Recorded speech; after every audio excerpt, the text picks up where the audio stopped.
আসসালামু আলাইকুম এভরিওয়ান, সবাই কেমন আছো? আলহামদুলিল্লাহ আমি ভালো আছি। আশা করি তোমরা সবাই ভালো আছো। আবারও চলে আসলাম তোমাদের সাথে নতুন একটা ভিডিও নিয়ে।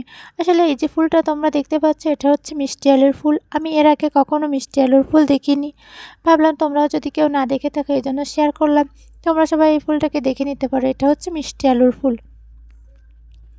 আসলে এরপর আমি দুপুরে রান্না করতে চলে আসলাম। আজকে আমি রান্না করব হচ্ছে পার্শে মাছ, ফুলকপি আর আলু। আসলে প্রত্যেকটা মানুষের কোনো না কোনো অপারগতা থাকে, আমারও আছে। আসলে মাঝে মাঝে আমার মনে হয় যে কারোর সাথে কিছু শেয়ার করব না, কারোর সাথে কোনো কথা বলবো না, সবসময় নিজের মতো থাকবো, সবসময় নিজের কথাই ভাববো, অন্য কারো কথাই খেয়াল করব না। আশেপাশের মানুষ যে যাই বলুক, কারো কথায় কোনো কান দিব না।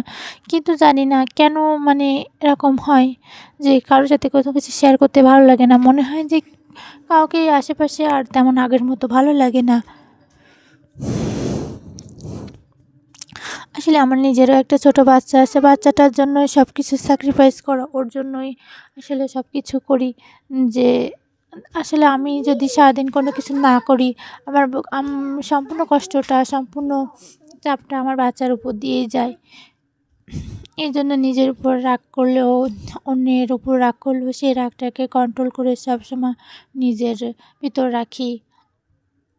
সবসময় স্বাভাবিক থাকার চেষ্টা করি। আশেপাশের মানুষগুলো দেখতে কত অদ্ভুত, মানে এতটা মুখোশ পরে তারা ঘোরে, মনে হয় যে তারা কত আপন, তারা কত নিজের।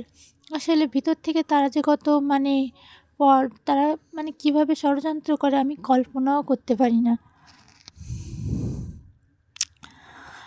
আসলে ইদানিং আমাদের এদিকে লোকজন প্রতিদিন কেউ না কেউ মারা যাচ্ছে যে কোনোভাবে। আজকেও একজন মারা গেছে, কালকেও মারা গেছে, প্রতিদিন কেউ না কেউ মারা যাচ্ছে। মানুষের মধ্যে কেমন যেন মৃত্যুর ভয়টা উঠে গেছে।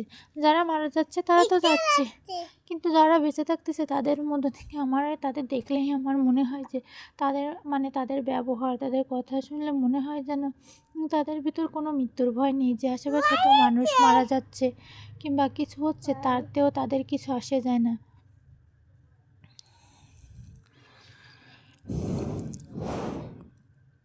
কেন জানি না পৃথিবীটা এমন হয়ে যাচ্ছে।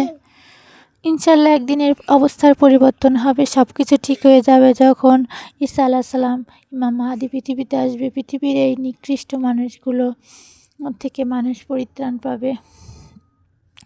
যাই হোক, সন্ধ্যাবেলা আমরা গেছিলাম একটু বাইরে। আমার একটা তসবিহ কেনার ছিল, অনেক দিন ধরে ভাবতেছিলাম আমি একটা তসবিহ কিনবো, এই জন্য একটু বাইরে গেছিলাম। এবার আমি একটা তসবিহ পছন্দ করে এই তসবিহটা আমি কিনছি। এই যে এটা একটা গোল্ডেন কালারের তসবিহটা আমার অনেক পছন্দ হয়েছে। আমার আগে একটা তসবিহ ছিল, কিন্তু ভাবলাম কি আরেকটা নতুন কিনি। এরপর আমরা কিছু টুকটাক খাওয়া দাওয়া করছি, একটু পেঁয়াজু, একটু বেগুনি, একটু ভাপা পিঠা। এরপর আমরা কিছু চিতই পিঠা বাসার জন্য নিয়ে এসেছিলাম প্যাক করে। আজকের ভিডিওটা এই পর্যন্তই। আল্লাহ হাফেজ।